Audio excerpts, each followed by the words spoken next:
So today we will have two speakers and welcome everyone to the Crunch seminar. And the first speaker is Dr. Bamdad Hosseini from Caltech, and he will give us a presentation with title Solving and Learning Nonlinear PDEs with Gaussian Processes.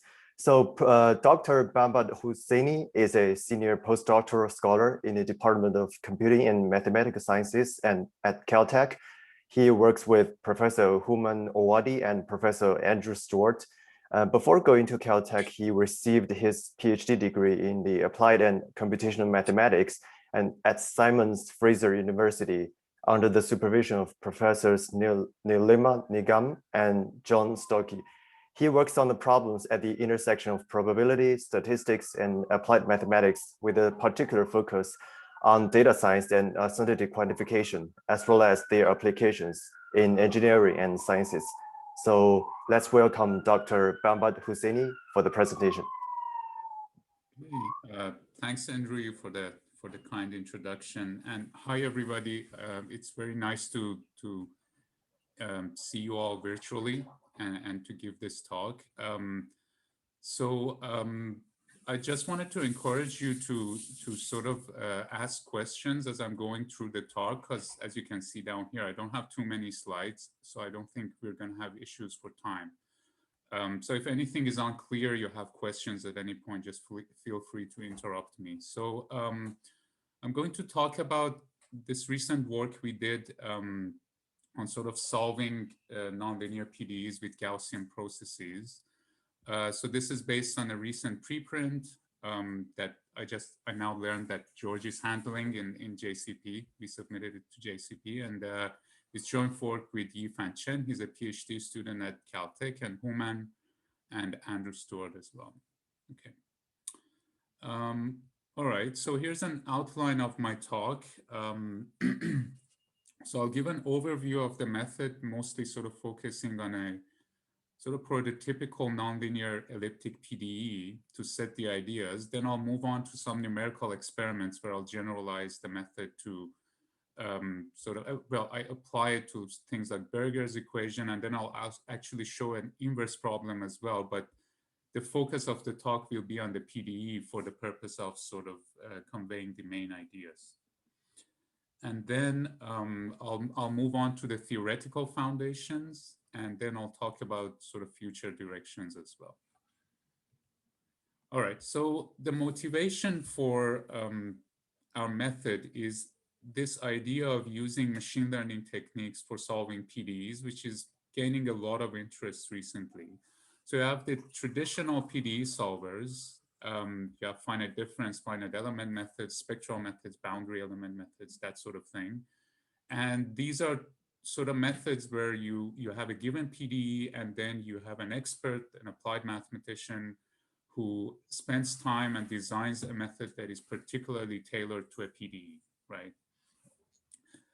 So still a lot of the calculations are being done by a computer, but the idea is with these machine learning techniques is can you sort of automate this process of even designing the method to some extent, right? So things like the physics-informed neural networks that your group has been developing, or things like the deep nets, all of these methods are in a way trying to do this, right? The idea is that you have a method that you give it any PDE and more or less with some data, and it can learn the PDE, it can learn the solution map of the PDE. And so these methods are using neural networks. As many of us already know, there are sort of these two successful methods in machine learning, right? So we all hear about neural networks, and then on the other hand, we have the Gaussian process or kernel-based methods, and these are both sort of very successful in a lot of machine learning tasks. As I mentioned already, the ANN methods or neural network methods already have been developed quite far for solving PDEs. The Gaussian process methods maybe have had, let's say there's been a slightly less focus on them, especially for solving nonlinear PDEs. They've actually been well studied for linear PDEs. So that's sort of where our method will fit. And from a philosophical sort of and slash historical perspective, our method can sort of be viewed as combining ideas from inference with numerical approximation. That's essentially at the heart of it, which is not something new. In fact, it goes back to works from the 70s by Larkin and Wahba. And especially this paper of Larkin actually lays out the idea of using Gaussian processes for numerical analysis, but for some reason, they didn't attract a lot of attention back in the day. And this paper of Human and Clint and Florian, by the way, gives a very nice overview of the history of this idea of sort of combining inference in numerical approximation. Another place that sort of another family of methods that connect with what I will show you today are meshless PDE solvers. So RBF methods, smooth particle hydrodynamics. A lot of those methods sort of, well, what I'll show you today might resemble those methods, but there's still a fundamental difference between them, which is, again, goes back to this idea of inference, is that we don't want to just approximate the solution of a PDE or test it against sort of certain RBFs in some function space. We're sort of focusing on the inference side. Another connection is to think about just constraining GPs, right? So if you think about inference and conditioning GPs really, or equivalently constraining GPs, I mean, we've been doing this forever, right? So any kind of Gaussian process regression or any inverse problem with essentially a Gaussian prior is in a way trying to condition or constrain a GP, right? So this paper of Swiller and co-authors gives a very nice survey of constrained GPs from essentially the perspective of the statistics community. And a lot of the ideas have been developed even for linear PDEs, actually. So if you want to solve a linear PDE by sort of treating the solution as a GP, it's already being considered on the statistics side as well, but not so much for nonlinear PDEs. And as I was talking with George as well, I mean, the idea of using GPs to solve nonlinear PDEs has been explored already in this paper by George and Maziar and Paris. But what I'll show you today is still quite a different setting from this paper too. All right, so to summarize what I wanted to sort of show today and what the goal of our method is, to design a GP or Gaussian process collocation method for solving nonlinear PDEs. And I hope George forgives my use of the word collocation here. We had a discussion about this when I was presenting in the MIRI meeting. So the main sort of three highlights of our method is that it's provably convergent, it's interpretable and amenable to numerical analysis. So this stuff will come when I talk about the theoretical foundation of the method in part 3 of the talk. And it inherits state-of-the-art complexity versus accuracy guarantees for linear solvers for dense kernel matrices. So I won't focus on this third point so much in the talk, but I mean, this is just a long way of saying that it can solve it, like the numerical cost can be quite good if you use the right method. And I'll come back to this in a little bit. Okay. And the closest method I should mention to what I'll show today is actually this paper of Human and the ideas that he developed for numerical homogenization. In many ways, you can think of what I will show here today, that if the PDE was linear, so it wasn't nonlinear, it was a linear PDE, then more or less you would recover Bayesian numerical homogenization. But if things are nonlinear, then it's more interesting, and that's what we've been doing. All right. So let me now move on to describing the method, and for the most part, I'll focus on the following example. So we have a nonlinear elliptic PDE. It's the Laplacian, negative Laplacian, plus tau of u. Tau is a nonlinear function. F is the right-hand side, the source term, and G is the boundary condition. So this is defined on a domain in RD. So these are pretty standard assumptions. And we will assume that the PDE has a unique, strong, or classical solution U star. So the well-posedness of this PDE is not a trivial question, but it's not something I want to focus on. So, there are results in the literature that, okay, for what tau and f and g is this well-posed and has a unique solution. I'm just going to assume that you've picked the right setting. So the PDE is well-posed. When I talk about the inverse problem, I'll essentially talk about the setting where the PDE is ill-posed, but we'll get to that. All right, so we have this PDE, we want to solve it. What does our method do at a very abstract level? We do the following. So you have the PDE, you pick a kernel K, and there's a corresponding RKHS to it, so that I will always denote it with calligraphic U and its norm here. So we will only worry about the RKHS norm in the talk. And you pick a bunch of points. So you have J points in the interior, and then the rest are on the boundary. So these are our collocation points. And then we propose to approximate the solution to the PDE by solving the following optimization problem. So you want to minimize the RKHS norm of U. So you look for a solution in the RKHS space of K. And you subject the optimization problem to satisfying the PDE constraints at the collocation points. So hence the word collocation is because we are constraining our approximation to solve the PDE at a bunch of points. And I will, throughout the talk, I will denote the minimizer of this optimization problem as U dagger. All right. So now we have to characterize the minimizer of this problem, right? So to do that, I'll need some notation. So let me take some time to do that, to introduce that. So we have the optimization problem with the PDE constraints. You kind of look at these PDE constraints and you realize, I mean, you can think about your favorite PDE. So PDEs involve like a function and its derivatives and at a bunch of points, especially if it's defined in the strong sense. Then you'll note that the colored objects in this PDE are all bounded linear functionals of U, right? So these are pointwise evaluations, the blue ones, and then you have the red ones that are Laplacian evaluated at a point. So I'm going to define bounded linear functionals. The varphies are Laplacians, are pointwise evaluations of Laplacians, and then the size are just pointwise evaluations. And then I will concatenate all of these dual elements into a long vector of dual elements. So that's why we have U star here. And N will be just the total number of dual elements. So it's all the pointwise Laplacians and then all the pointwise evaluations. So that's going to be N. And this is essentially the dimension of the problem.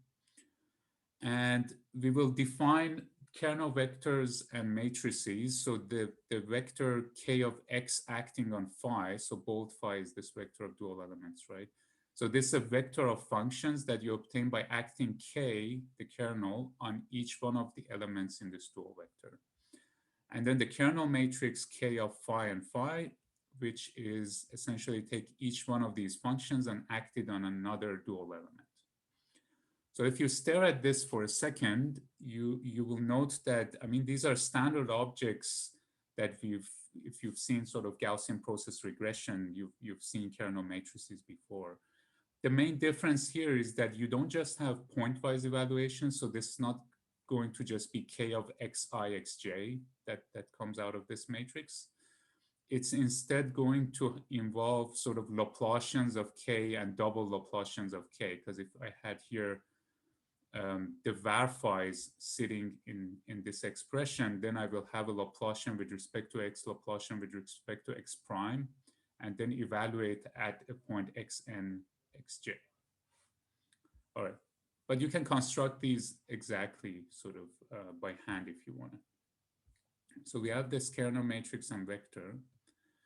Then our first main result is a representer theorem, which says that the minimizer of this optimization problem can be represented as a finite dimensional object.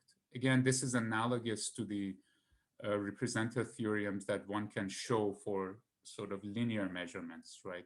If you had linear measurements, standard representer theorem tells you exactly how to characterize the minimizer U dagger. More or less the same result holds here. So every minimizer can be represented in this form, where Z dagger is a Rn valued vector.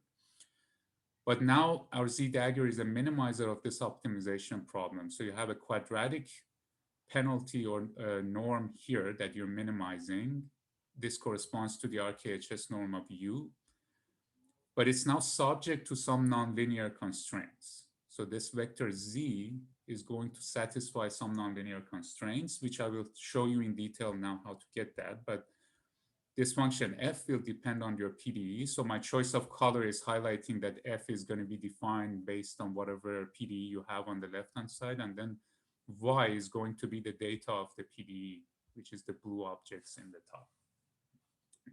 All right, so let me show you in detail sort of how to get this for our elliptic PDE. So in a way, I can basically write down my standard original optimization problem in the following way. So instead of writing the PDE out in detail, I can think of it as some mapping between U and its derivatives being equal to Y, the right-hand side. And this mapping F is exactly the same mapping that shows up in the representer optimization problem. So again, take the elliptic PDE. You have negative Laplacian of U plus tau of U. So F, each row of the map F is going to just define the relationship between Laplacian of U and point values of U at the boundary, in the interior or at the boundary. So I can just take F to be this function. So in the interior, it's negative L plus tau of P, L for Laplacian, P for pointwise values. And Y is again the right-hand side of the PDE. So this F is actually, each row of it is just a simple polynomial. It's just an algebraic relationship. It's a very simple function, actually, for most PDEs when you think about them in this way. All right. So another way to sort of think about the representer theorem, which is quite helpful, is that essentially when you write this representer optimization problem, the vector Z corresponds to values of Laplacian of U and U at the collocation point. So you can just, if you order things correctly, Z is just the values of Laplacian U x1 all the way up to, point values of U. So in a way, the representer theorem is just solving for these point values of the solution, and then you extend them to the rest of the domain to get a solution, to get an approximation to the solution of the PDE.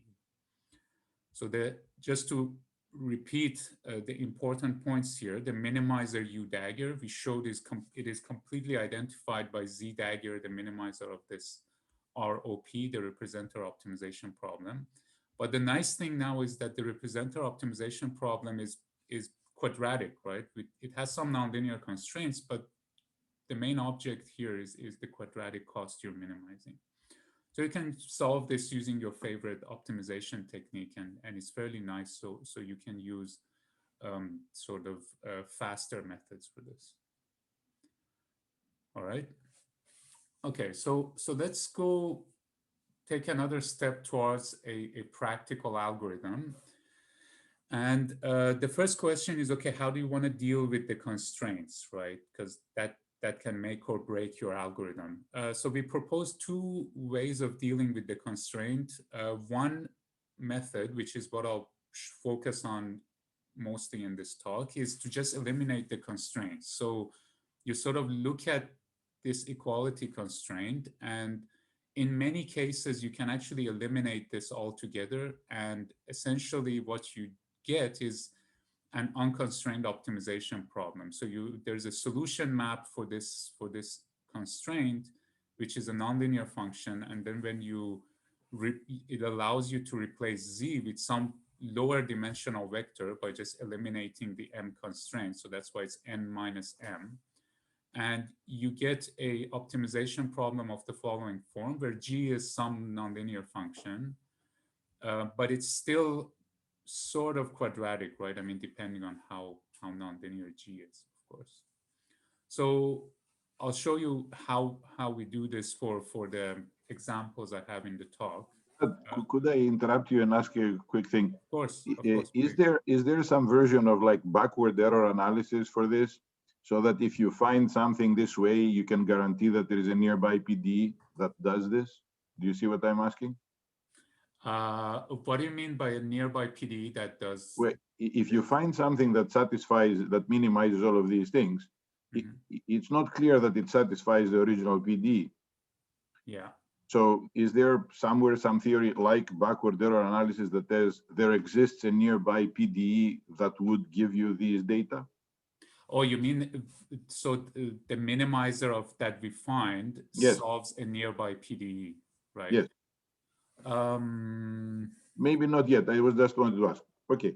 Yeah, I was just thinking if it's immediate from any of our results, and Human can maybe correct me on this, but I don't think we showed anything like that. I'll show error analysis, but it's not backwards error analysis the way you described it. The minimizer solves a linearized version of the nonlinear PDE. You're muted, Yanis. Yeah. And that is probably close to the PDE. Well, it depends how close you are in your iteration. Yeah, we'll talk. Thanks. I didn't want to interrupt. I just wondered if you already had it in what you are doing. Okay, thanks. Yeah, sure. Okay, so we have this unconstrained version, which again, most of the numerics I will show you will use this method, because we just found that for most of the prototypical PDEs, it's just easier to eliminate the constraints. But nonetheless, you can have PDEs where you cannot eliminate the constraints, or you may not want to, because the way you eliminate, basically how you eliminate the constraints will dictate what function G shows up here. So there are actually many ways you can eliminate the constraints for different PDEs. So you may not want to do that. So another approach that you can take is just relax the constraints. So instead of having an equality constraint, you have a noisy version of the constraint here, where beta is a small parameter. So this is essentially the same idea that's used in a lot of methods, right? Like pins, the original pins method uses the same idea where you replace the PDE constraint with sort of an L2 loss. This is doing the same thing. And you can, of course, pick different beta parameters for example, the PDE in the interior or on the boundary. So there's a lot of flexibility here. And the good thing, as I said, it eliminates basically the choice of the function G here. You can just directly work with the PDE constraints. So we can consider both of these here. And no matter which one you pick, I'll just focus on the first one, the elimination, but the same idea applies to the relaxation, and we talk about it in the paper. Whichever one you pick, you can actually solve the optimization problem very quickly using Gauss-Newton iteration. So the idea is really simple. It's that you want to minimize this problem. You take an iteration where you evolve the solution at each step. You can have like a step size parameter here. We just found for most of our PDEs, you can just take this to be 1. And then the perturbation at each step, or the update at each step, solves a quadratic optimization problem that you obtain by just linearizing G. All right, so you linearize G. Now this is a quadratic optimization problem in delta W, and you just solve this at each step. You can even solve this exactly if you want it, because it's quadratic, right? And then you know, you do some steps of this. We typically found you need like maybe of order of like 10 steps.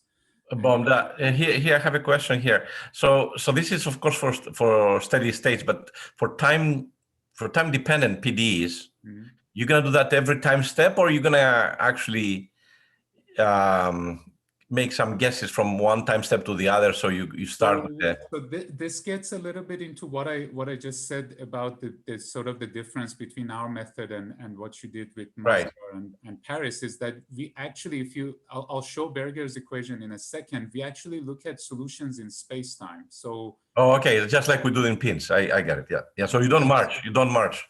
No, we don't march. So even for Berger's equation, for example, this, you just do 10 steps of this, for example, and you get the whole solution in space-time. Right. So that's more like the pins actually formulation. Yes. We don't do XD. Okay. Yeah. Okay. I get it. Okay. And as Human already mentioned, let me just make a point here. The problem with that is what happens, because that's why in the pins paper, if you went all the way to the end, you'll see in the second part about discrete pins, because when you have long time integration, you're going to have a domain which has a huge aspect ratio if the time is very long. So you cannot do it. Of course, you can do domain decomposition and all the stuff that we do, but there's a good things about doing that, and there's also some negative things for long time integration. Yeah. That's actually a good point, actually, because there is this question of, again, going back to the discussion about like causality, right? There is this question of, do you want to solve the PDE in space-time, or do you want to do it successively in time, right? Maybe the long-time integration would actually be a good test case to sort of show the difference between the two approaches. Well, for long-time integration, you have no choice. Yeah. Because if I tell you to integrate up to time, 1,000 characteristic time units, I don't think you can do it. We cannot do it unless we do something else. Yeah. Yeah. That's a good point. Thank you. What I was saying here is that basically, if you were to advance in time, then with this increment, these iterations, you could exploit that fact that from one time step to the other, you're very close. So you can sort of still use this, but now in time. And so you have an internal iteration, and then use the same thing from time step to time step. So it means solve this optimization problem. Let's say that these W's had a time scale. So the L's would be the time indices. And then the next time step, you basically solve this problem by linearizing it around the previous time step. Yeah, exactly. That's what I'm saying. I think that would basically be your method, right? Okay. That will coincide with That's how we do it. Yeah, but yeah.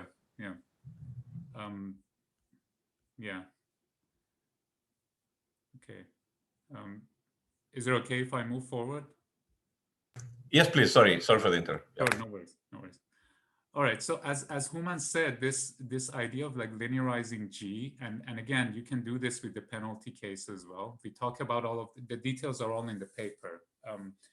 So these will actually, depending on how you, for example, decide to construct G by going back to the PDE and sort of deciding how you want to eliminate the constraints, the linearization you get from Gauss-Newton corresponds to specific successive linearizations of your PDE, actually. So there is underlying this algorithm ends up being a sequence of linearized PDEs, a specific choice of the linearization of the PDE that will correspond to what Gauss-Newton is solving at each step. Okay. So that also connects a little bit to Yanis's question there.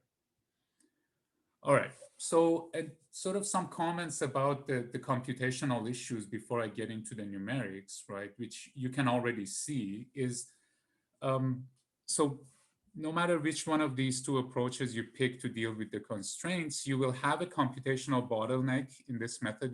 So I showed you a Gauss-Newton algorithm. We know Gauss-Newton is typically fast. You can, by the way, just do like standard Newton algorithm if you don't like Gauss-Newton. They all more or less work well. Gauss-Newton is especially nice. But the computational bottleneck is going to be this kernel matrix K. The reason is you need to invert this guy every time you want to do your iterations or you want to evaluate this cost function. And the way we do this right now is we Cholesky factorize K, and then we use back substitution every time we need to evaluate this cost function. But there's an issue, which is that, well, there's the cost of evaluating the Cholesky factors. There's also an issue of ill conditioning, which will depend on what kernel you pick. So if you pick something like the Gaussian kernel, the squared exponential kernel, which is what we used for the most part, you will get very ill-conditioned matrices because the spectrum of K will decay sort of exponentially fast. If you pick sort of better kernels, maybe something like a Matern kernel, you can get better condition numbers. But essentially, the point is that depending on what kernel you pick, the matrix, the condition number of K will more or less dictate your accuracy. So what we ended up doing is to, and I'll show you some more details on this, is to add a nugget term to this kernel, which is a standard thing we do in Gaussian process regression. So you just add a nice matrix R, which is typically a diagonal matrix with some parameter eta bigger than 0, and you sort of shift the matrix a little bit to make it well conditioned so that your algorithm, your numerical algorithm, can compute the Cholesky factors. But then by adding this nugget term, you introduce an accuracy floor in the algorithm.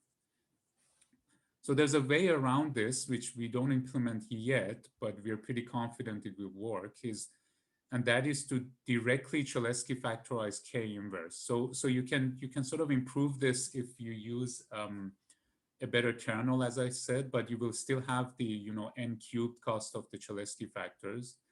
But you can directly Cholesky factorize K inverse, and this goes to this paper of Human and Florian and Matthias, where they show that you can, if you actually Cholesky factorize K inverse directly, you can compute a sparse approximation to it much faster, and it's more stable too. But to generalize it to our setting, it will need a little bit more work. So we leave it for future studies for now. All right. So let me now move on to some numerical experiments, starting with our nonlinear PDE. So here I'm showing you an example where we pick, we have the nonlinear PDE, we use the Gaussian kernel, so this squared exponential kernel, and we eliminate the constraints by basically solving for the Laplacian of U. So you look at the PDE, the way you eliminate the constraints typically is, remember the relations that define the PDE, the relations between the derivative of U and its point values here are just an algebraic relationship, right? So you can solve, for example, for the Laplacian of U, and you just plug it back into the equality constraints and you can eliminate the constraints. So that's how we eliminate the constraints here. In this example, these are the collocation points. The orange points are on the boundary, the blue points are in the interior, and the contours are the exact solution that we prescribed. This is the loss function for Gauss-Newton, so it converges in 2 steps in this. I mean, this is a prototypical sort of convergence of the... Bamdad, I think it's not clear how you eliminate the constraints. You mean this expression up here? Yeah, you just wrote, you moved some stuff to on the right-hand side. How would you eliminate constraints like that? Okay, what do you so mean? let me go back maybe to this slide here, right? So you have f of z equals to y, and you want to eliminate this, right? So the way you can do it is that you basically want to write some of the z's in the vector z in terms of the other ones, right? That's how you eliminate the m constraints, okay? So remember that the z vector, I noted this a few slides before, that the z vector is just the point values of the Laplacian of u and then the point values of u, right? So this was here, actually it was nearby, sorry. So remember, you can think of the z vector as just Laplacian of u at x1 up to xj in the interior, and then u of x1 up to xn, right? So I can eliminate the constraints if I could, for example, write all of the Laplacian of u at x1 up to xj in terms of u of x1 up to xm, and the values of the right-hand side, which are the vector y, right? If I had a relationship between the Laplacian and u and the values of y, I could just eliminate this constraint altogether. And I will get an optimization problem that's only defined for the u's. But what happens if I have 2 differential operators? Advection diffusion. Yes, so let's say you have, actually, let me just go forward for a second, because I think this is an important point. Let's say I have Berger's equation. Yeah. So now you have derivative in time, derivative in space, and second derivative in space, right? You can still, you only need to eliminate one of them. So you eliminate all of the time derivatives in terms of the second derivatives and the first derivatives. And I mean the nonlinear term here. So all you need to do when I talk about like eliminating the constraints is pick whichever one of these sort of linear operators acting on U. So you have either derivatives or point values of U. You can pick whichever one you want and solve the algebraic relationship between these guys for one of them. So here we pick the time derivative. So just move everything to the right-hand side. So you have time derivative of U equals to this, right? I could also, for example, maybe take the second derivative of U. So you would just have, so what is G? What is G here? For this example, what is G? So for this example, G would be, you mean capital G or you mean? Yeah, capital G, capital G. So capital G would be essentially, so imagine the vector of, let me, actually, There's a little bit of describe it for this one. Can I describe it for this one? Sure. Okay, so we have that Laplacian of U, negative Laplacian of U is f of x minus tau of U of x, right? So let me now go back to this here. Now replace every Laplacian here with f of x minus tau U of x, right? So this would be f of x1 minus tau U of x1 up to f of xj minus tau U of xj, right? So now z becomes a nonlinear function of U of x1 up to xn. Right? Algebraic. Yes, yes. But that's why I was interested in the second, if you have a second derivative, how do you do another substitution or you leave it like a different, that's. No. So let's say we have the Laplacian of U, and then here we also have like the first derivative of U, right? So we will have a bunch of Laplacians, then we will have U, like gradient of U, and then we will have U at various points, right? You eliminate the constraints by eliminating the Laplacian again. So you will have to write the Laplacian as a function of gradient of U and U at various points, right? So now Z becomes a nonlinear function of the gradient and point values of U. It just doesn't have the Laplacian in it anymore, right? It's just going to be gradients of U and U, but it will be a nonlinear function of them. And then all you need to do is replace that nonlinear function of U and its gradients back into this quadratic term. And that's how you define G. Right, so that's why I was a little surprised with the Berger's, because I thought you're trying to eliminate the highest derivative. It doesn't have to be the highest one. It can be essentially, so this is, you're getting at a... But it does matter, because the computational complexity, if you have high derivatives, right? Yeah. They have high condition numbers. Exactly. So you want to eliminate that. So that's why I thought doing that, but then in the here, mm-hmm. There's something else with the time dependent that you don't tell us. So you're sort of a little bit ahead of me, actually. So you're getting at a good point, which is essentially, if I understand correctly, is why are you solving for this one, right? So I can solve for different derivatives of U. No, not different derivatives. In PDEs, the highest derivative dictates everything. Complexity, continuity, computational complexity, continuity, everything. Yeah. Conditioning. So when I saw you change replacing the derivative, the Laplacian, yes, but now you're changing. So there must be something that you know that you don't tell us with the time. Oman, did you want May I make a comment here? Yeah. So typically for Berger's, the best thing to do here is not to eliminate the time derivative of U or the second derivative of U, but the linear combination of the two. So because if you look at the linear operator appearing in the constraints, it is the operator that computes the time derivative of U minus 0.02, the second derivative of U. Yeah, Human, I was thinking more like for time dependent version, because with the Bergers you can do a lot of, so you can even reduce it if you want to a heat equation, let's say, but with any constraints on it. But I'm thinking like if you have a time dependent, which I asked before, right? Even for short-term integration, and you keep the time continuous, is it better in terms of the conditioning? Because is it better to eliminate the time derivative, or is it better to eliminate the highest derivative in the system? That's my question. I think so. So George, there are 2 points. So one is that essentially which variable you want to eliminate will dictate what your function capital G is.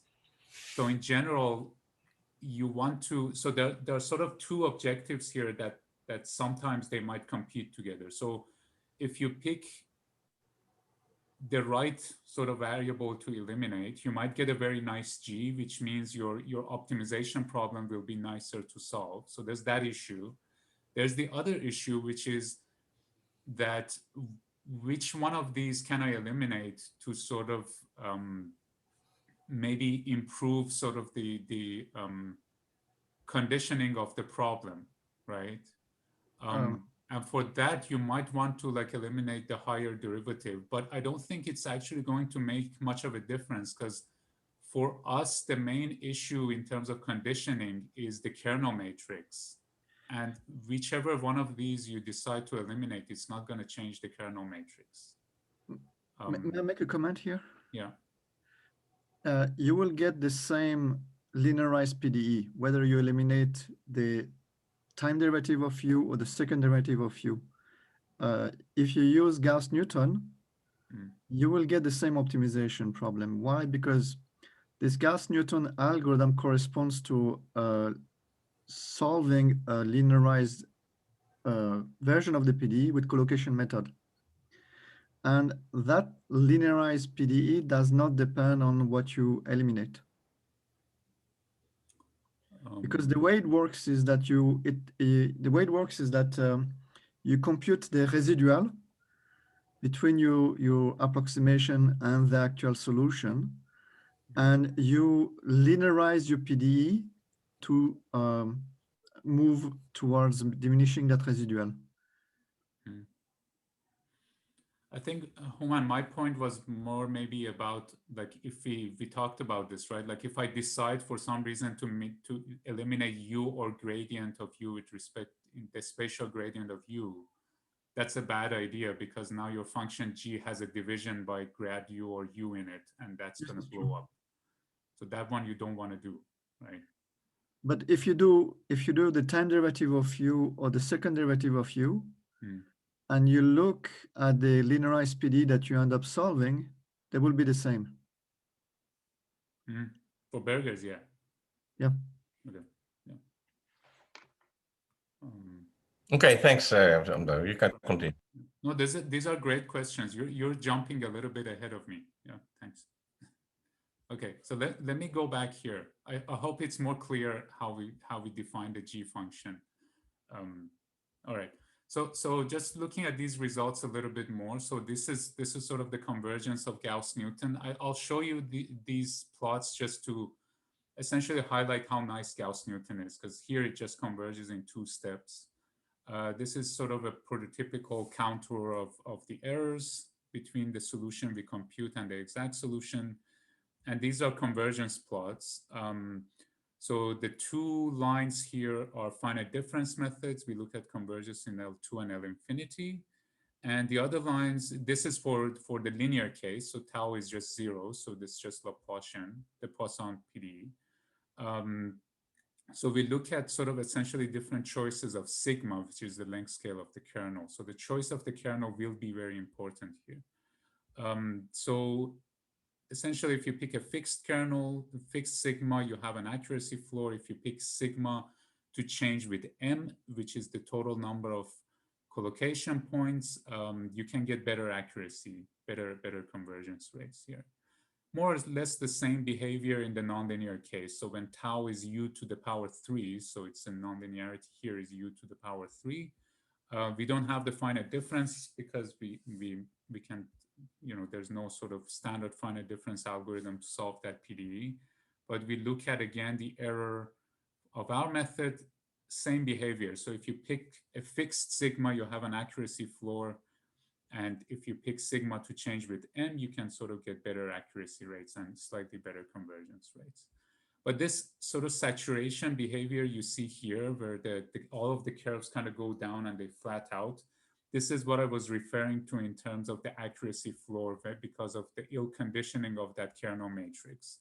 So essentially, to get around these sorts of accuracy floors, you either need to pick a better kernel or a better algorithm, which goes back to what I said about Cholesky factorizing K inverse directly, as opposed to Cholesky factorizing K and then using back substitution. M is the number of interior points or the boundary points? M is the number of all the points. So interior. Or the sum. Oh, okay.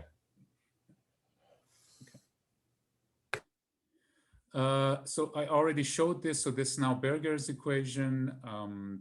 So again, we pick a Gaussian kernel. This time we have different length scales in time and space.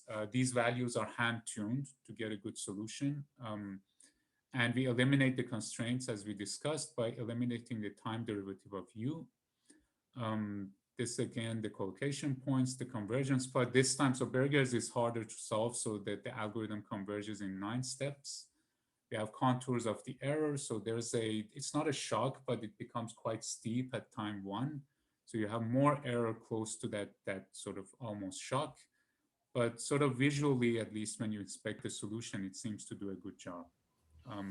Bamdad, how long it takes for the Berger's? I suppose time equals 1, right? You take it up to time 1, I can see here. Yes. How long does it take on your laptop with everything included? All of these simulations, they don't take more than a couple of minutes.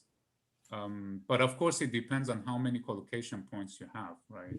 For this case, how many points did you have? I think this one, if I remember correctly, has 1,024-ish points. And this would take like maybe a minute. Okay. Yeah, we even did the like applied Human's kernel flow algorithm to like learn the parameters of these kernels. I mean, in Berger's case, it's a bit more difficult to get these good numbers, but nonetheless, you can apply the method and it still converges in like a couple minutes. Yeah. Did you try to do the implicit Berger's? No, that's more difficult. It's essentially this shock becomes quite hard to capture. Part of it is the fact it goes back to the kernel. It's the fact that, first of all, I don't think the squared exponential kernel is the right one to use for Berger's. And we played around with different kernel families, and it becomes really hard to like capture the shock. We have one which we use is the sine -1, the inverse sine, which is basically comes from neural networks. I see. The inverse sines you can actually derive it analytically for, yeah. Yeah, we should talk about that. I mean, we talked with Human and Yifan a lot about the choice of the kernel. We tried something like a tanh kernel as well, which. No, it works for the the implicit Berger's. Human, you know which I'm talking about, right? Sine -1. It's a standard kernel they use in machine learning. It's arcsine, right? Yeah, arcsine. Yeah, so, yeah. And do you know why it works well? Yeah, it does have this concentrating feature, I think, or something like that. We have the comparison somewhere between different kernels for that equation. I can find the paper. It's a paper in a chapter, so I don't remember now the details. So you used it for your time stepping method, right? No, for a kernel, for the Gaussian, for the Gaussian, this Gaussian kernel. Oh, that's interesting. Yeah. So for the Berger's, specifically for the Berger's, I think it's in that paper in CISC or another paper where Guofei did comparison between neural networks and Gaussian, this numerical Gaussian process.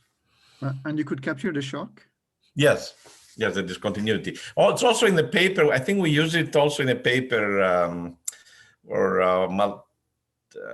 fusion, like co-kriging with GPs. Where Majer mix up these neural networks and so on. But basically, it turns out it's that. I'll find the papers for you. Thank you. Yeah. Okay. All right. So let me move on to the case now, to case of an inverse problem. So everything I talked about so far was PDEs, but actually the methodology I described, you can sort of easily extend it to inverse problems. And this is, I promised, if you remember, like 40 minutes ago, I said I'll talk a little bit about ill-posed problems as well. So imagine now you have a PDE, you have the Darcy flow PDE, and you have this unknown diffusion coefficient here, the permeability field, and you want to essentially recover A, right? So this is a prototypical sort of nonlinear inverse problem. So you can take our methodology essentially and apply it here more or less directly. So instead of, before we were minimizing the RKHS norm of U subject to PDE constraints, now we've minimized RKHS norm of U and some RKHS norm on A, which is this parameter showing up in the permeability field. And then the data that you have, it's going to be the PDE constraints, right, at the blue and orange points. But typically in inverse problems, you have some sort of measurements of the solution to the PDE. In this case, it's going to be represented by this purple term, which is noisy observations of the solution U of the PDE. So if in subsurface flow, these measurements would be pressure measurements at a bunch of points, and then you have Darcy flow PDE describing the pressure of the flow. But note that this is more or less the same problem, right? You have some noisy penalty, L2 penalty term here, you have PDE constraints, and instead of one RKHS norm, you have two. So you want to recover A. The idea here is you're modeling U and A as independent Gaussian processes, and then you constrain them on the PDE and the observations. But again, you have a representer optimization problem that you can solve, and it's exactly the same machinery, except that you have two variables. That's the only difference. So here's a numerical example. This is the true A that we picked and the true U corresponding to it. We generate some synthetic data, and then again, you apply the method. So it's again Gauss-Newton. This time it converges in 6 steps. This is the A we recover, and this is the solution U that we recover corresponding to that A. So compared to standard inverse problems, the difference here is that essentially you're trying to recover U and A at the same time. So you think about like standard inverse problems in the Bayesian framework, or when you do like Tikhonov regularization, you put some penalization on the parameter you want to recover, and then you have the L2 loss, and then you have the PDE constraint. Here we have the RKHS penalty on U as well, so we're trying to recover U and A at the same time. So it's slightly different sort of non-standard philosophical maybe perspective towards an inverse problem. But it works quite well. Still, you can solve inverse problems. Okay, so let me move on to theoretical results. Again, focusing mainly on the, well, exclusively on the PDE side. So the first result I want to talk about is the convergence theory. So at an abstract level, the method I described is you minimize an RKHS norm subject to PDE constraints at a set of points. We will assume you have a unique strong solution to your PDE, U star. You have a kernel K, again, this is just recalling the notation, corresponding RKHS space, and the minimizer U dagger for this optimization problem. Our first result is a convergence result, which says, suppose that you pick K in an appropriate manner. So you, or to put it differently, you need to pick a K that is well adapted to the PDE. So it satisfies the two following conditions. So you have a regularity assumption that the RKHS space is embedded in HS for some S that is sufficiently large. This assumption of S star being bigger than d over 2 plus order PDE is essentially made for you to be able to make sense of the PDE constraint pointwise. You need enough regularity to be able to take derivatives of U and evaluate them pointwise. And also we want U star, the exact strong solution of the PDE, to belong to the RKHS space. Okay, so this is when I say adapt, the K should be adapted to the PDE, this is what I mean, is that the solution should be in the RKHS space. You also assume the field distance of your collocation points goes to 0 as m goes to infinity. I mean, there are details here that I'm not showing because I don't think they're very important for the main result. But then essentially the result says as m goes to infinity, u dagger goes to u star pointwise in omega and also in ht for any t between s star and s. Okay. Again, the main points here are you need enough regularity of the kernel and you need it to be adapted to the PDE as well. So this is just the convergence result, right? There's no convergence rates here.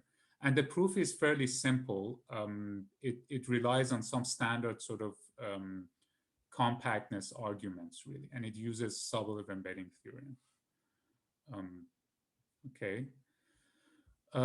You also get a similar result for the relaxed problem. So remember in the relaxed problem, instead of having the PDE constraints, we had this penalized L2 loss. And you can ask, okay, what happens now? Can you get convergence to the solution as the number of collocation points goes to infinity and also as beta goes to 0? Interestingly, more or less the same argument that we used in the proof of the previous theorem applies here. We have the same assumptions, and then you show that as beta and 1 over m go to 0 together. So m, remember, is the number of collocation points. Again, u dagger beta, which is now the minimizer of this problem, it converges pointwise and in ht to u star. Okay.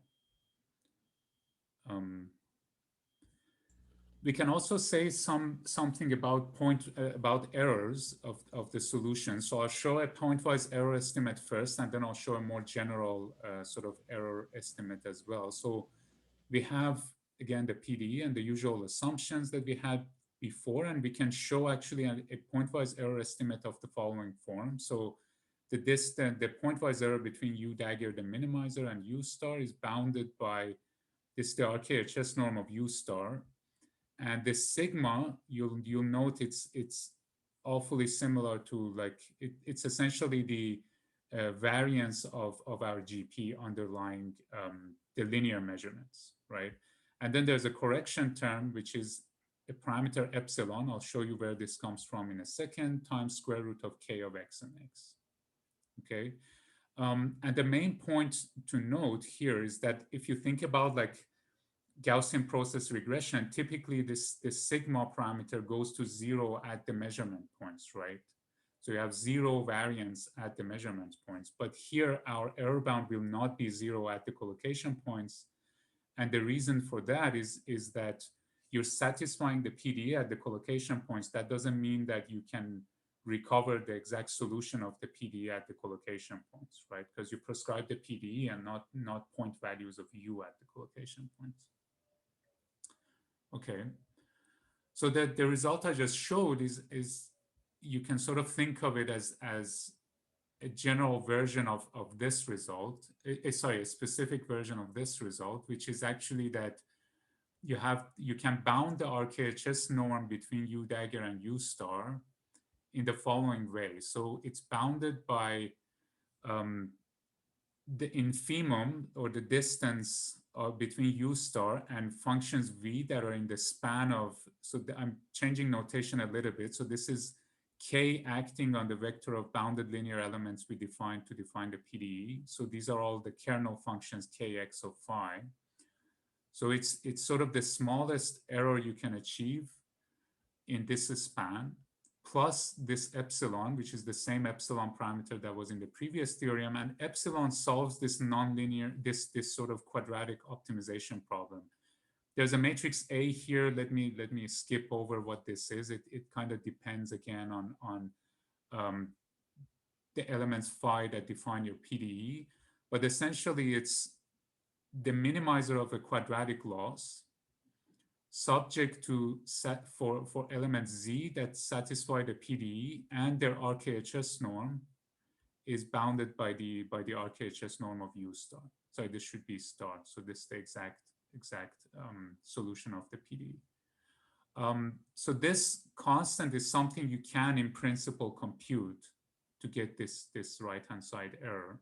And the important thing I want to note is that the data of the PDE actually appears in this error bound. So this is a little bit unlike sort of standard Gaussian process regression error bounds where the variance parameters don't show up, sort of don't include the data. Here, the error bound depends on the solution of the PDE and the right-hand side of the PDE through this constraint that we have here. Okay. We can also say a little bit about uniqueness and optimality of the minimizers. So you can, I mean, the details here don't matter so much, but you can essentially impose conditions on the function f under which you can get uniqueness of U dagger, the minimizer of your optimization problem. And you can also show that U dagger is sort of optimal in some sets, right? It's minimax optimal in the sense that it's the minimizer of a min-max loss over a certain sort of family of functions. So in this light, if you sort of stare at this second statement a little bit,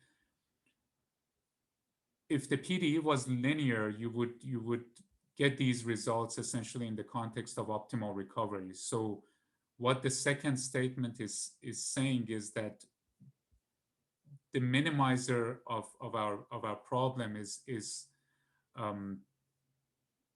min-max optimal with respect to this sort of optimal recovery loss, but it's for a nonlinear PDE. Okay. So let me now, because I'm almost an hour in, let me talk about future directions a little bit. So the main point sort of for the talk is I'm trying to introduce this methodology that we developed and then talk about a little bit about the theoretical foundation behind it and show you some of the analysis that we're able to do for this method. So there are, of course, a lot of sort of open questions and future directions that one can take. So I want to just talk about a few of them. One that we're sort of focusing on quite a bit right now, and I talked about sort of at various points, is this idea of adapting the kernel. It's essentially what we were talking about with George a second ago about Berger's equation as well, which is that you want to pick a good kernel for your problem because it will dictate essentially how good and how accurate and how well conditioned the problem is going to be. So this suggests pursuing ideas for sort of kernel hyperparameter learning. So you can do maximum likelihood, cross-validation, kernel flow, different ideas you can explore here. And again, for PDEs such as Berger, this is going to be very important because your solution is changing regularity in some sense in its domain. If you think about like a shock forming, you're going from like a smooth solution to something that has a discontinuity in future times. So this suggests maybe something like a non-stationary GPU or using warped kernels would be the right idea for something like Berger's, or at least you want to have sort of like a rich enough family of kernels that can recover that discontinuity. There are issues with the nugget terms, as I discussed about these accuracy flows we were observing. So again, it's essentially the main issue is the ill conditioning of the matrix K and this nugget term that we have to add. So if you pick a good kernel, you can improve this quite a bit by just improving the condition number of K. We already have like a non-standard way of choosing this nugget term, but I guess the question remains whether that's truly the optimal way of choosing a nugget term. Or you can go directly towards computing the Cholesky factors of K inverse, which we are also pursuing this as well. We are pretty confident that this would be a good approach here.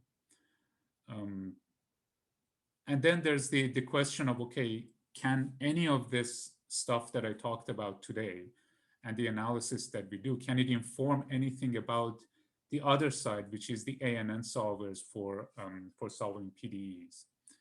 And there is some hope here, and that is by essentially viewing ANN methods as kernel methods. So, you know, you're all probably more familiar with these notions than I am. So there's the neural tangent kernel, and then the idea that you can, for example, look at ResNets and connect them to kernel methods through what Human worked on, he calls it idea registration.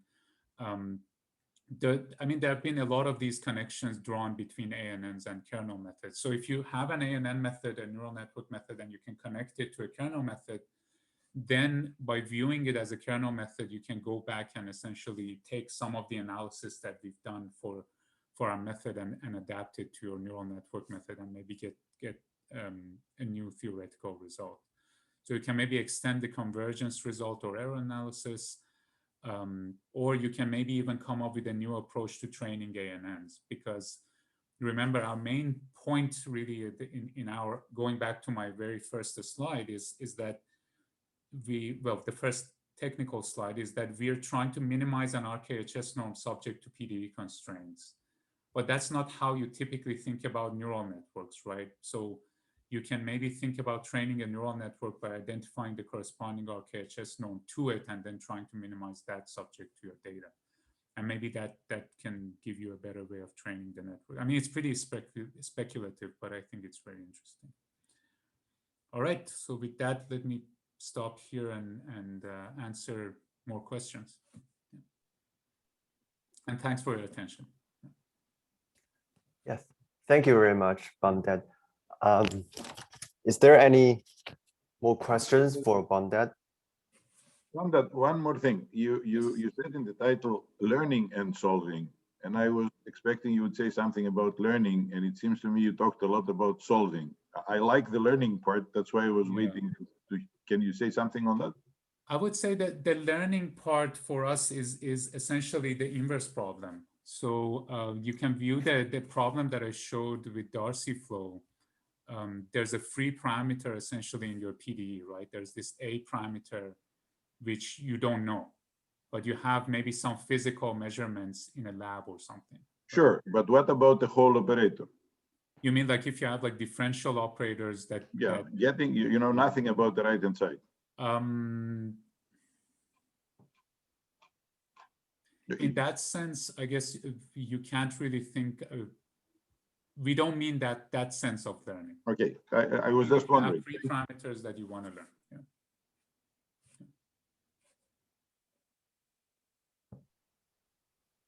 Yeah. Yanis, may I ask you a question? Yes. So are you interested in a situation where the PDE itself is unknown? This is what we've been working on, not solving it, but learning it, learning the operator from data. The right-hand side. Do you make any assumption on the form of the PDE? Well, yes, that it depends on umpteen local spatial derivatives. Okay, so you have an assumption on the order of the PDE, essentially. Yeah, okay. We can discuss it. This was not, yeah, sure. Okay. Thanks. Bamdad, I have a question, not from me, but from somebody sent me an email.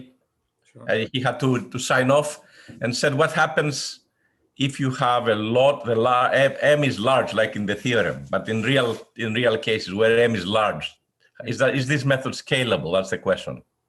Not my question, somebody else's. Yes. Actually, so Panustinis from PNNL asked this question. Right. So I think that probably goes here, right? The computational bottleneck. So if you had, infinite computational power, then that would not be a problem, right? The issue is that if you're doing what we're doing right now, which is Cholesky factorize and back substitute, and we're just, by the way, we're just using like standard Python routines for all of these things. I don't think you can push it past maybe 2,000 or 3,000 points because the matrix becomes too big and dense and ill-conditioned. But that's, I think, where things like this sparse Cholesky factorization become quite attractive, because these have, and Human can correct me on this, I think they have like n log n to some power complexity. So they're pretty fast. And I think Human has pushed them for regression to like 10,000 points, right? Human? 1 million points. 1 million, okay, so even better. So I think what we're implementing right now, which is very simple, would not scale at all. If we could get this kind of approach, the green one, to work, I think then it should be quite scalable.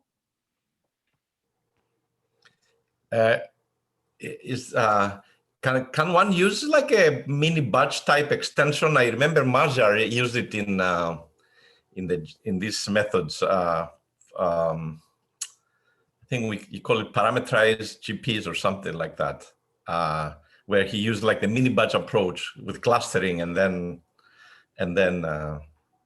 it is this idea is present in the direct Cholesky factorization of the dense kernel matrix, where people use super nodes. So in Gaussian process regression, sometimes people take a bunch of collocation points and they see it as one super node.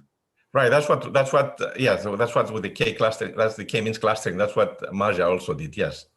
I think he got the idea from what's the guy who's in Oxford now? He's a co-author actually in our paper.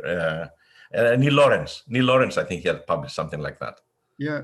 This is essentially equivalent to manipulating block-valued matrices rather than matrices. So you just organize your matrix differently and you manipulate blocks.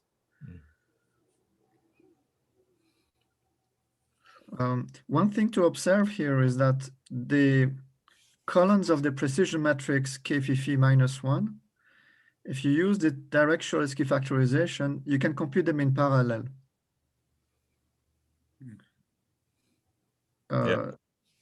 So you can also scale in the sense that if you have access to many GPUs,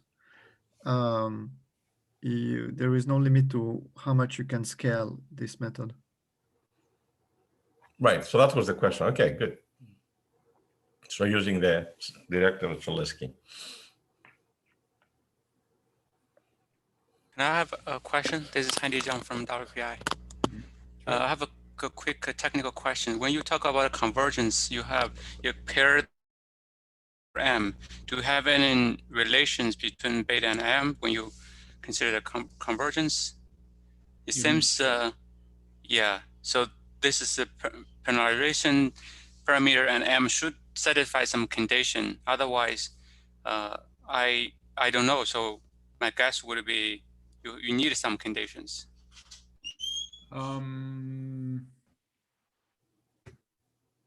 Let's see.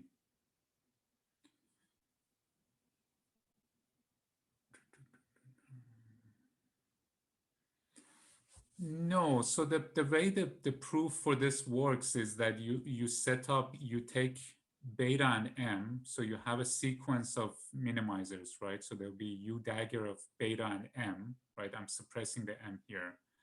And then you show basically that any sequence of such U dagger beta M will converge to U star. And you do it through a compactness argument. So you don't need to actually specify a relation between beta and 1/m in that case. It's just a sequence that's indexed by beta and 1/m. Okay, thanks. No, but you don't get rates. I imagine if you want to get rates, then you're gonna need something.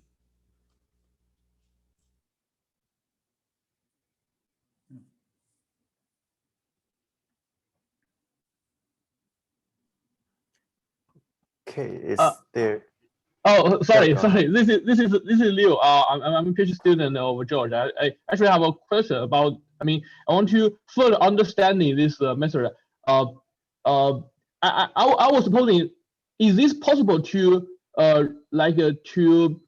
say this method is equivalent to find some basis in the find some proper basis in the reproducing kernel Hilbert space, and the z here, which you are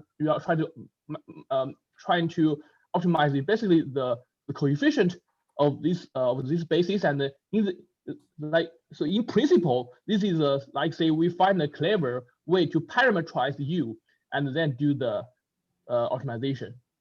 Yeah, you exactly described the proof of the represented theorem here. Oh, cool. Thank you. So the elements, you can kind of see it here, right? So there's the K Z dagger, and then there's these functions K of X and phi, right? So this is actually an expansion of U dagger in terms of some elements. They're not exactly a basis with respect to the RKHS inner product, but they're what Human has coined the term gamlets. So there are different ways, actually. So this is an interesting point, that representative theorems, you can get them by expanding U-dagger in different bases.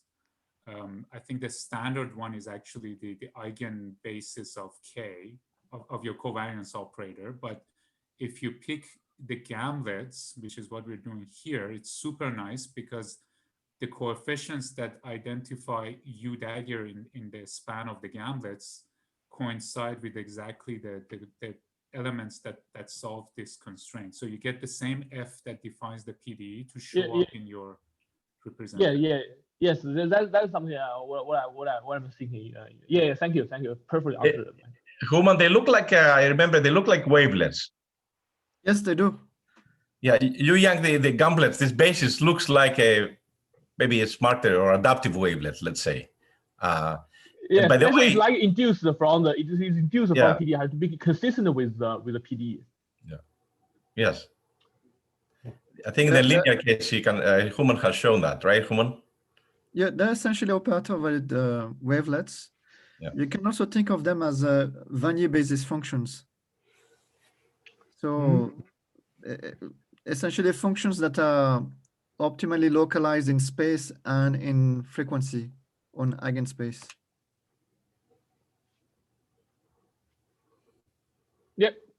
Yeah, thank you. By the way, Yang Lu, you're not a PhD student anymore. You graduated, you forgot. Oh, right. Okay. Okay, I should say I'm a fresh PhD now. Congratulations. Thank you. Fresh postdoc. Anyway, and Rui, maybe we can move on. Thank you very much, Bamdad. Okay, thank you. Thank you, Bamdad. Bamdad, you had 56 people tuning into your talk, so. Oh, wow. Yeah. It's good not to see the number when you're sharing the screen. Yes. Okay. Okay, Rui, go ahead. Okay. Thank you again, Bamdad, for this great presentation. And the second speaker will be Dr. Ameya Jagtap from Crunch Group, and he will today give us a paper review. Ameya, can you share the screen? Yes. Can you see? Yeah, we can see that. And he will review a paper today with the title, Machine Learning Method for Time-Dependent Wave Equations over Unbounded Domains. Yeah, so Ameya, yeah, you can Thank you, start. Andrew. So today I'm going to present this paper, a machine learning method for time-dependent wave equation over the unbounded domains. So that's the title. Here is the overview. The proposed ML algorithm represent the mapping from the initial condition to the subsequent solutions of the wave equation. The method targets wave propagation problem on unbounded domain. In particular, the author they solve the wave equation as well as the nonlinear Schrodinger equation.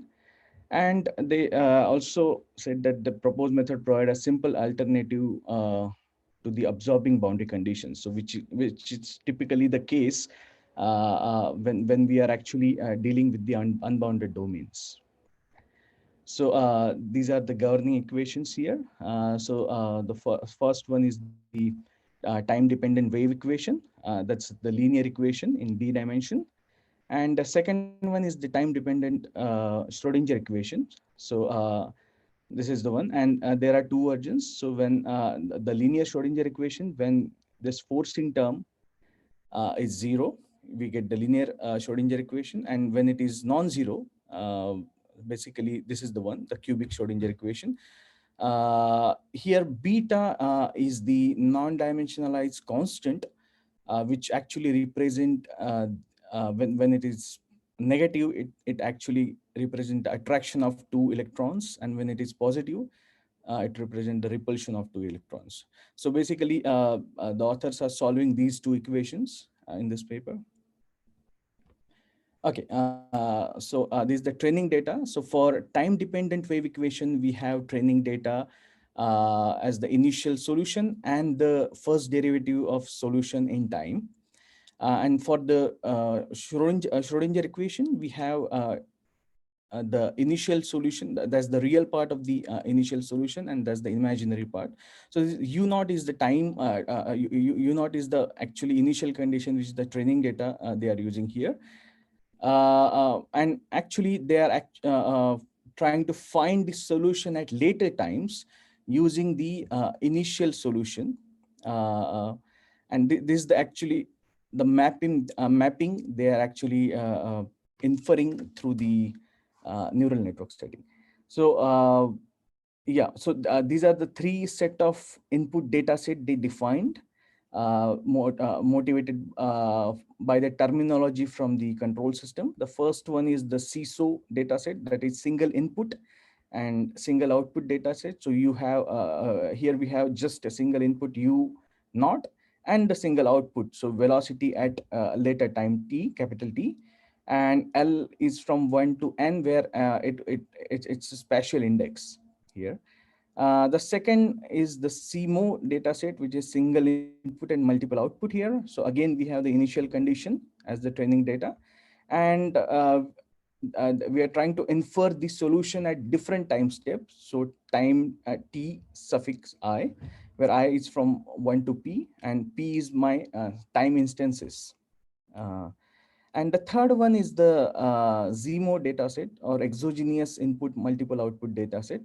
So here, instead of just training data from the initial condition, we also have training data at finite time, and we are actually inferring the solution at different time step here.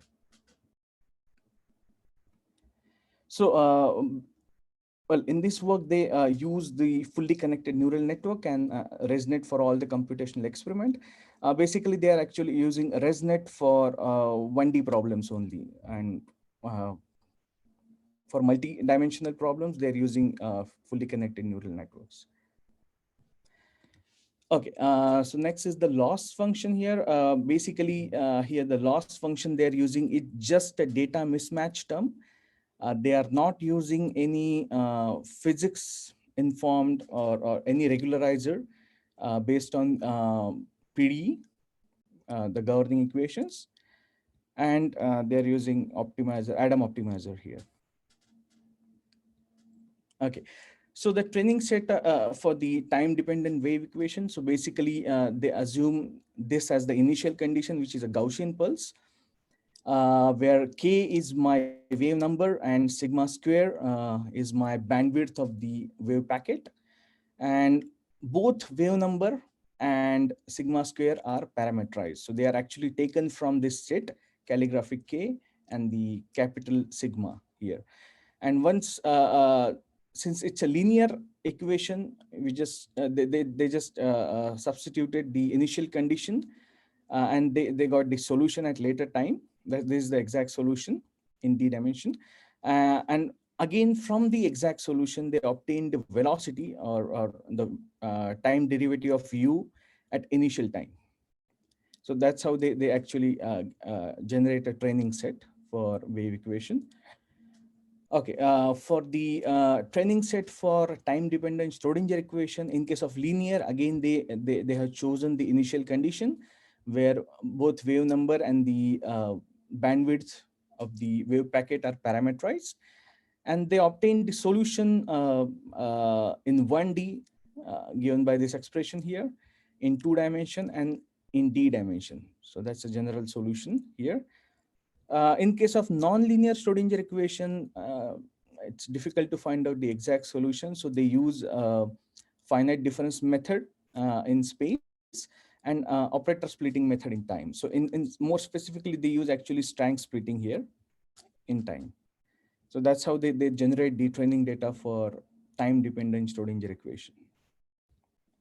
Okay, so before we go on to the results, we'll quickly see the some of the notations here. Well, we have already seen this. The calligraphic K is the set of wave number of wave packet. Sigma, capital sigma, is the set of bandwidth. D is the number of layer. M is the number of neurons, and specifically these two, small m1 and small m2, which represent the number of column of input matrix, and the output matrix respectively. So, so this is the first example.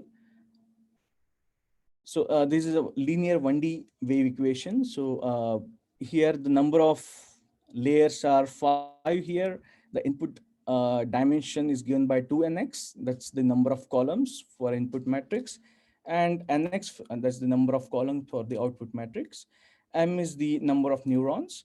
And basically nx is here, it's 201 points they use. That's a grid points for both training and testing in the spatial domain from -8 to 8. Well, this architecture is for the fully connected neural network.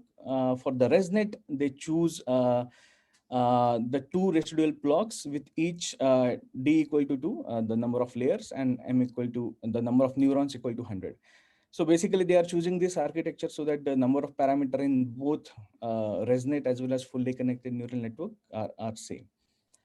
Okay. For the training set, they choose the wave number from this set 1 to 10, and the bandwidth sigma they have chosen from 2 selections. So first one is the linear spacing, which is given by this from 0.8 to 1.3 in steps of 0.1, and the exponential grid is given by here, and they choose different values of h for their computational experiments.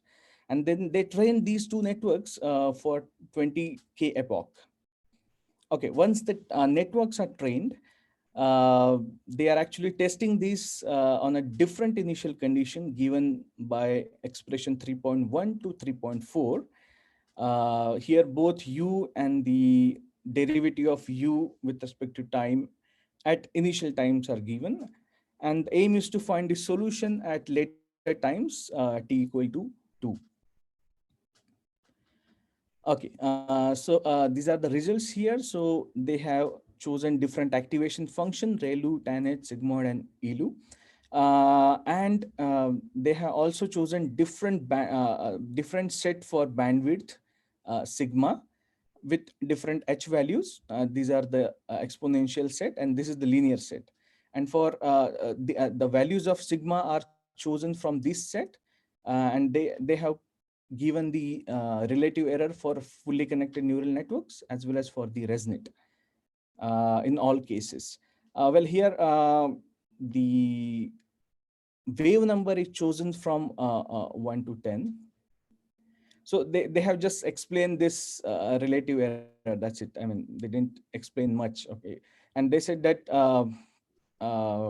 most of the time, I mean, ResNet is performing better than the fully connected neural networks here. Okay, so well, this is for initial condition 3.1. This expression here, and this is for initial condition 3.2. Again, for different activation functions and different set of bandwidth, they produces the results. They shown the relative error here. This is for initial condition 3.3. Again, the same thing here. Okay, so now they have trained the network for wave number ranging from 1 to 10. And now they are extrapolating the wave number. In this case, you can see that the wave number is greater than 10 in all the cases. And now they are actually testing on these networks. So basically, they are doing extrapolation of the wave number. And these are the relative error for fully connected neural networks and the ResNet. Okay, the second example is a high dimensional wave equation.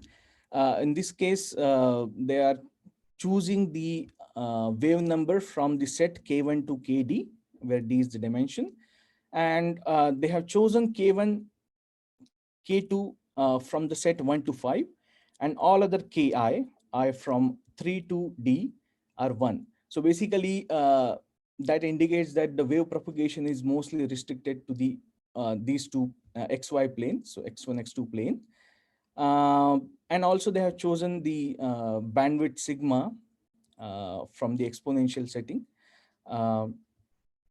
Okay, so in particular, this case, they use K1 and K2 equal to 2, and the rest of the K are unity 1.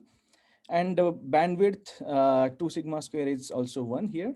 The network structure is almost same as before. They use 5 layers, and this is the input number of columns for the input matrix nx and y, number of columns for the output matrix, and the number of neurons here.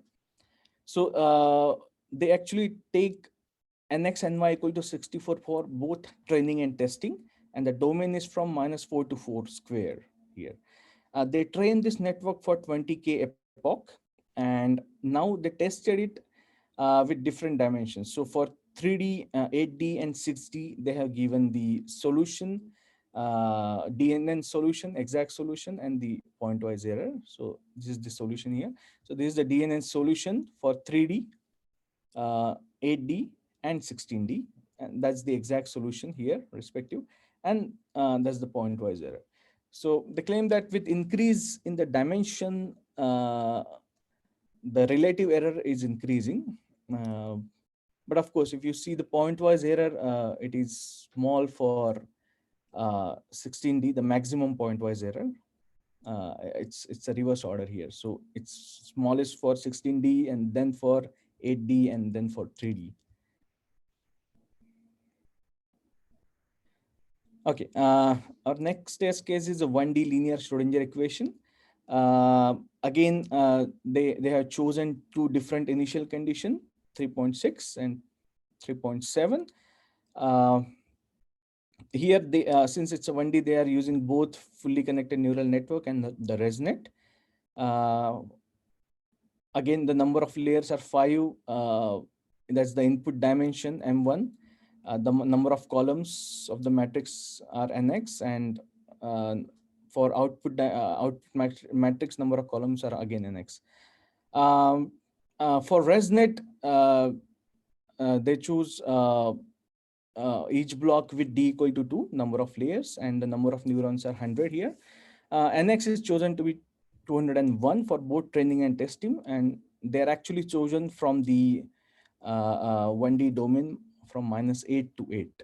And they use the same set for both wave number as well as the bandwidth, and they train the network for 200,000 epoch. And the aim is to find the solution at later time, t equal to 1 here in this case.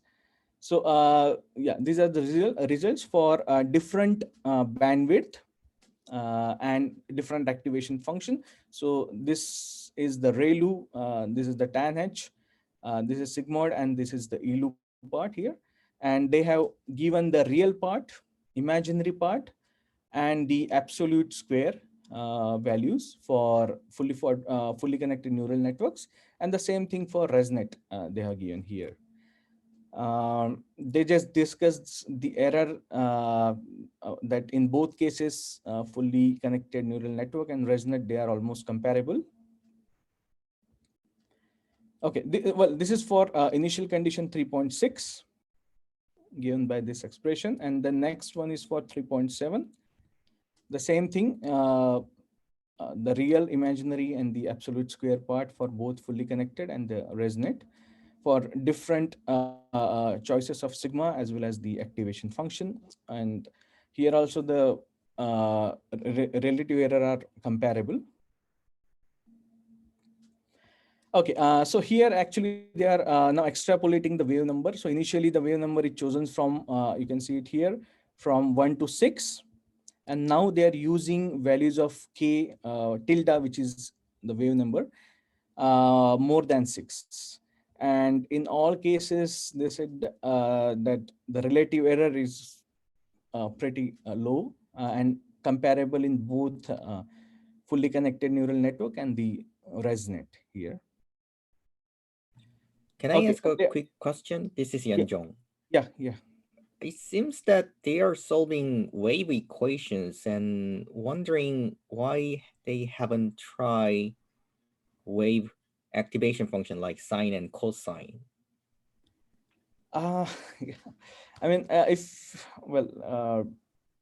in Or my opinion, do you think do they get a better result if they use sign activation function because they are solving wave equation? wave equation, yes. I mean, I do think that they could have get much better results by choosing different activation function like sinusoidal. Um, but in my opinion, this paper, well, this came for the review, so this is still a half-cooked paper. Many details are missing here, but yeah, I mean, they could have done a much more detailed analysis of this kind of unbounded problems. I see. Yeah, thank you.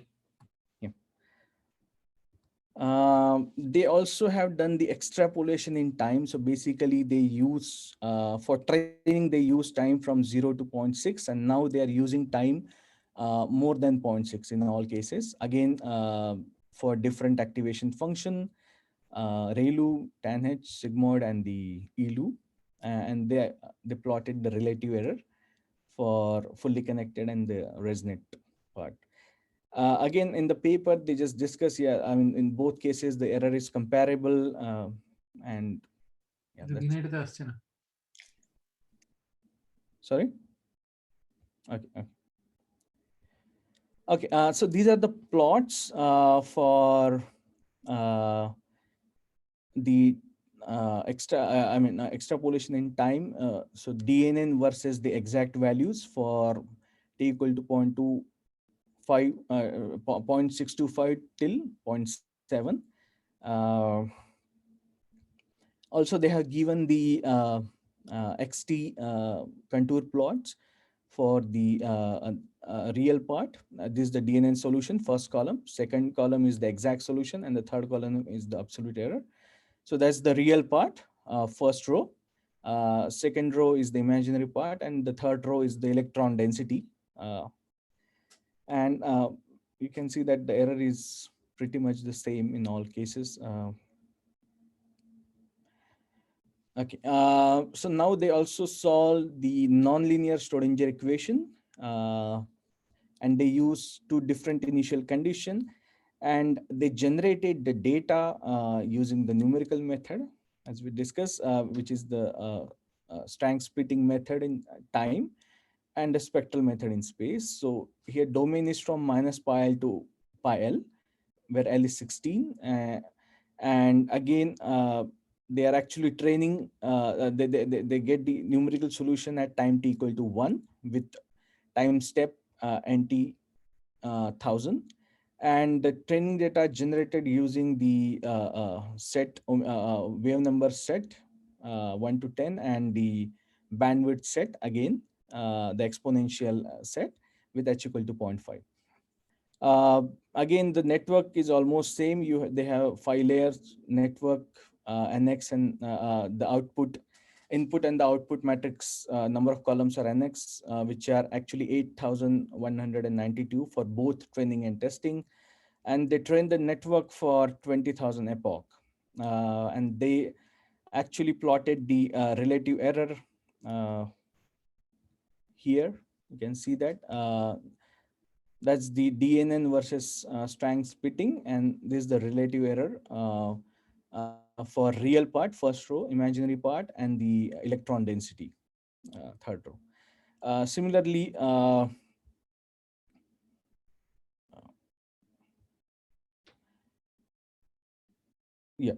sorry.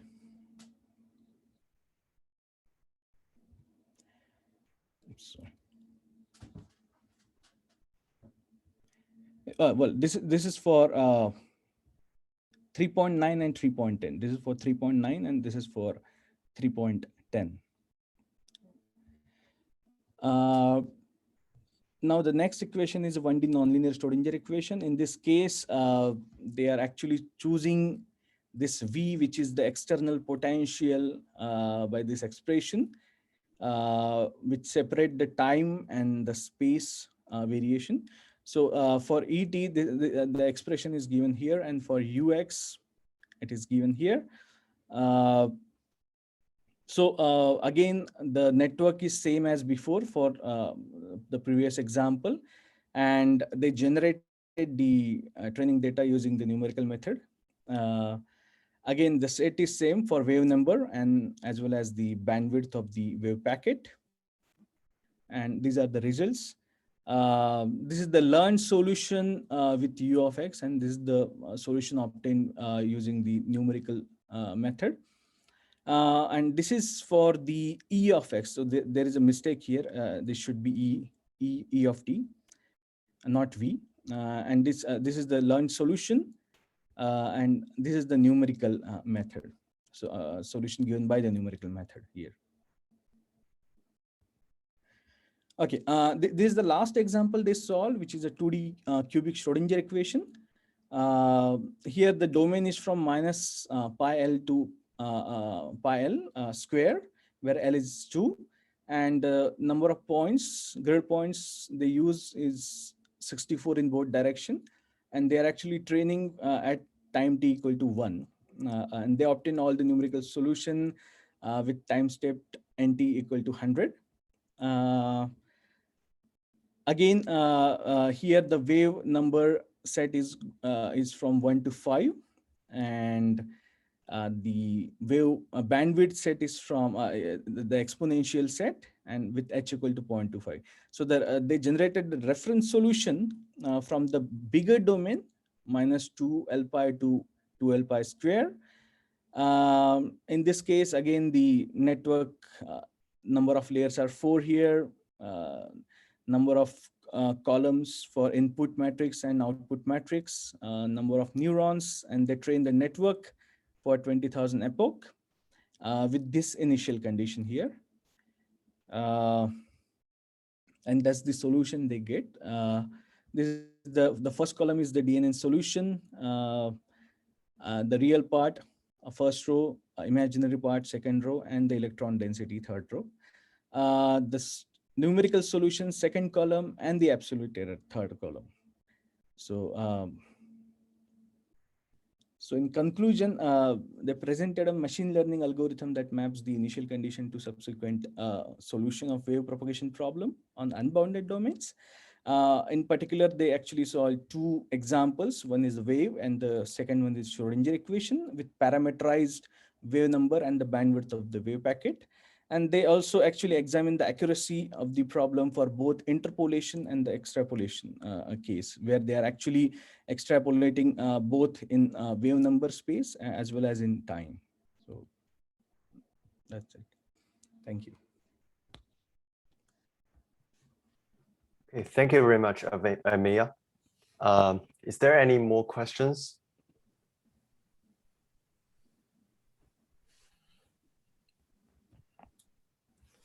May I give us a little bit of criticism for this? I mean, this was submitted to which journal? CMAME. Okay, yeah. So give us some criticism. I mean, basically, in my opinion, this is, as I said, it's half cooked. They could have used not just the data mismatch term, but they could have used the PDE loss also, just to constrain the space of all admissible solution. Apart from that, they said that they have done extrapolation, but if you see the extrapolation is just a little bit. So in this case, they have already trained the network from 1 to 6, and they are just using maximum value as 6.2. So this is not, although it is extrapolation, but still it is solvable.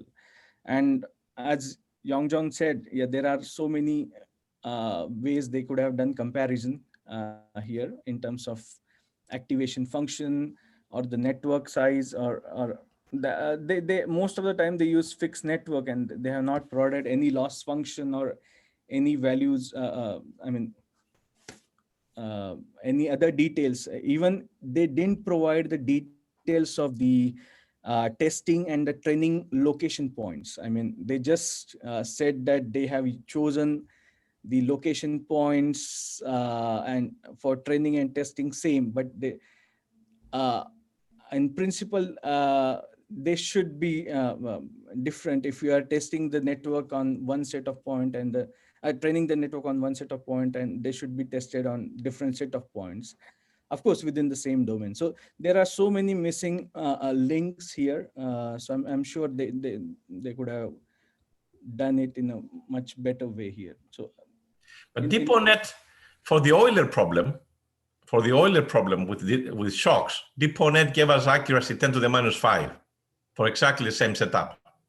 Okay. Yeah, here the accuracy is also maximum. So 3 orders to find it. And I think the teleport, Yanglu and Lulu, these are good examples to check teleport. Not you guys, but maybe somebody else. Because the teleport, the John Huhn's method extrapolates pretty well. We know that now. This is minimum extrapolation. I wouldn't call that extrapolation, like you said. So I cannot see where's the novelty at all in this paper. Yes, George. I mean the same. I have the same opinion. There is no novelty in this paper. Because I think I assigned this to you, right? And my job is to kind of cut the papers before review. But I thought they did something novel as I was skimming through the paper. That's why I assigned it to you. Otherwise, I would have rejected without review. Okay. But the solutions, all these 1D solutions that they have are good for training our students and so on, those who try to learn DeepONet, I think.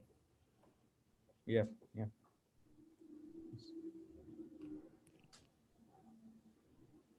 Okay, is there any more questions? Okay, if not, let's thank. By the way, I have one question. So Okay, go ahead. For the novelty in the abstract, they mentioned that they proposed what's the name, the wave package. Well, I'm not sure what does it mean. In the abstract, there's some wave package, but I didn't see some novelty in the paper here. The wave packet, it's about the bandwidth of the they use different bandwidth given by this sigma here. Initial conditions, conditions, right? Yeah. Yes. How you set up the initial conditions for? Oh, I see. How you parameterize the initial conditions. That's why I said this is really. I want somebody who is learning DeepONet to use this to do to check that indeed we get 10 to the minus 5 accuracy with exactly same setup using DeepONet. 3 orders of magnitude better, I think.